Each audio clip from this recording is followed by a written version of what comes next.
Bapak, Ibu, saudara dan saudariku yang terkasih dalam Tuhan kita Yesus Kristus, salam sejahtera untuk kita semua. Berkat Allah yang Maha Kuasa senantiasa menyertai kita.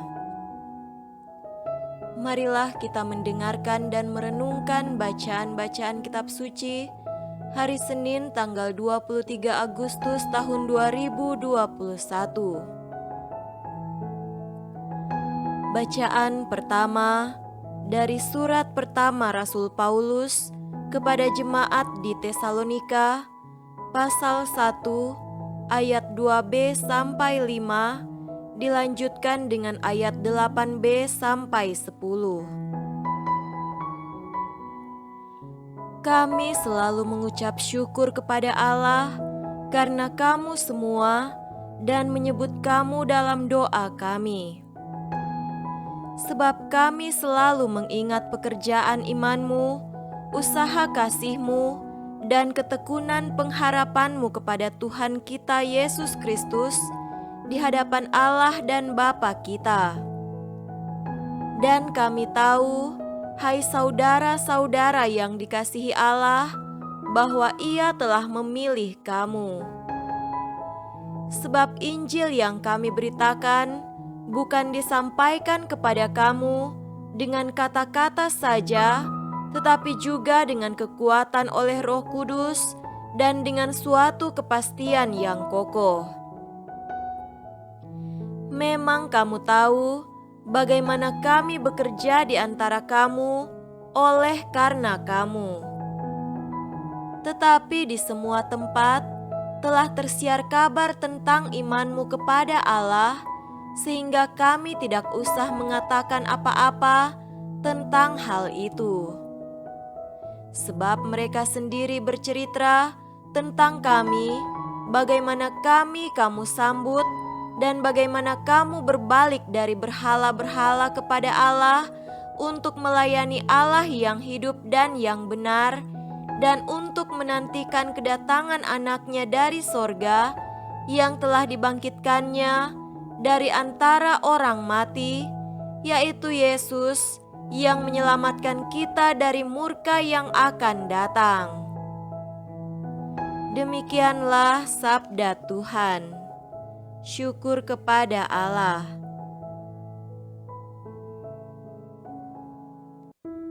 Tuhan beserta kita sekarang dan selama-lamanya. Inilah Injil Yesus Kristus menurut Matius. Dimuliakanlah Tuhan. Injil Matius pasal 23 ayat 13 sampai 22. Celakalah kamu, hai ahli-ahli Taurat dan orang-orang Farisi, hai kamu orang-orang munafik, karena kamu menutup pintu-pintu kerajaan sorga di depan orang. Sebab kamu sendiri tidak masuk, dan kamu merintangi mereka yang berusaha untuk masuk. Celakalah kamu, hai ahli-ahli Taurat dan orang-orang Farisi, hai kamu orang-orang munafik, sebab kamu menelan rumah janda-janda, sedang kamu mengelabui mata orang dengan doa yang panjang-panjang. Sebab itu, kamu pasti akan menerima hukuman yang lebih berat. Celakalah kamu, hai ahli-ahli Taurat dan orang-orang Farisi, hai kamu orang-orang munafik, sebab kamu mengarungi lautan dan menjelajah daratan untuk mentobatkan satu orang saja menjadi penganut agamamu, dan sesudah ia bertobat, kamu menjadikan dia orang neraka yang 2 kali lebih jahat daripada kamu sendiri. Celakalah kamu, hai pemimpin-pemimpin buta, yang berkata, bersumpah demi bait suci, sumpah itu tidak sah, tetapi bersumpah demi emas bait suci, sumpah itu mengikat. Hai kamu orang-orang bodoh dan orang-orang buta, Apakah yang lebih penting, emas atau bait suci yang menguduskan emas itu? Bersumpah demi mezbah, sumpah itu tidak sah. Tetapi bersumpah demi persembahan yang ada di atasnya, sumpah itu mengikat. Hai kamu orang-orang buta, apakah yang lebih penting, persembahan atau mezbah yang menguduskan persembahan itu? Karena itu, barang siapa bersumpah demi mezbah, ia bersumpah demi mezbah dan juga demi segala sesuatu yang terletak di atasnya. Dan barang siapa bersumpah demi bait suci, ia bersumpah demi bait suci dan juga demi Dia yang diam di situ. Dan barang siapa bersumpah demi sorga, ia bersumpah demi tahta Allah dan juga demi Dia yang bersemayam di atasnya. Demikianlah Injil Tuhan. Terpujilah Kristus.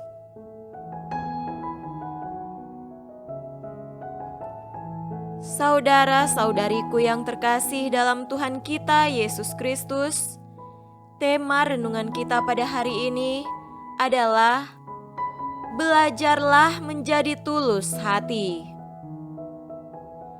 Kata munafik dalam bahasa Yunani disebut hipokritos. Pemain sandiwara juga sering disebut dengan kata ini. Para aktor yang tampil di panggung biasanya menampilkan peran yang diskenariokan.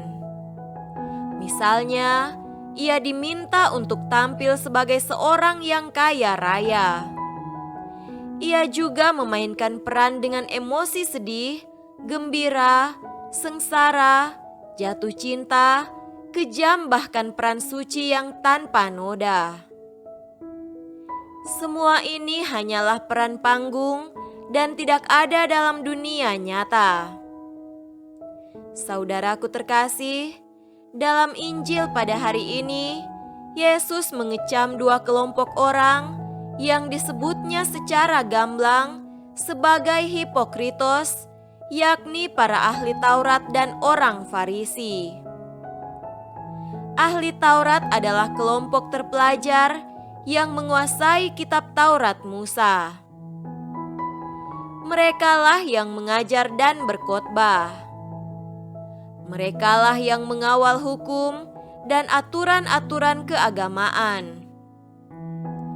Tidak saja sampai di situ, mereka pula lah yang memberi pertimbangan, bahkan menghukum orang yang bersalah atau tidak setia kepada hukum Taurat itu. Demikian betapa para ahli Taurat ini memiliki peran yang sangat sentral dalam hidup keagamaan masyarakat Yahudi.